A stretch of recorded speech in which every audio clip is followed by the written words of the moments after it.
Welcome to 2-Minute Tutorial, where I explain each topic in 2 minutes or less. Be sure to like and subscribe. Here we go. How does a business work? Businesses sell products, and products can be goods or services. Goods are anything tangible, like your phone, a car, anything that you can pick up with your hands. Whereas services is something like home cleaning or doctor services or technicians. When businesses sell these products, they receive a payment in return. This is called revenue. Revenue is not the same thing as profit. Additionally, a business needs to consider what it costs to sell a product or a service. I want you to imagine a cookie business. To begin, they must first purchase all the ingredients necessary to make cookies. These are called raw materials. Every single ingredient has its own cost. The total cost of all these raw materials is called the cost of goods sold. Now our business has purchased all these raw materials and been able to bake 20 cookies.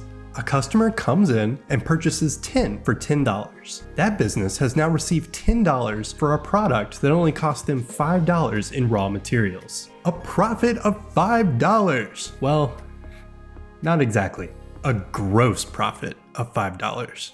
Businesses also have operating expenses. Now these costs aren't tied to making the product itself, but they are still necessary to make and sell cookies. Operating costs include anything like rent, or utilities, or wages. Let's say that our cookie business pays $7 a month in rent and $3 a month on utilities. A total of $10 of operating expenses. So even though the business has sold 10 cookies and made $10, if the business failed to sell any more cookies, this would be called a loss. However, if the 10 remaining cookies were sold, that would be a total revenue of $20, resulting in a $5 net profit. The business owner can either reinvest this money into more materials or equipment, maybe advertising, or the owner can put this money in their pocket.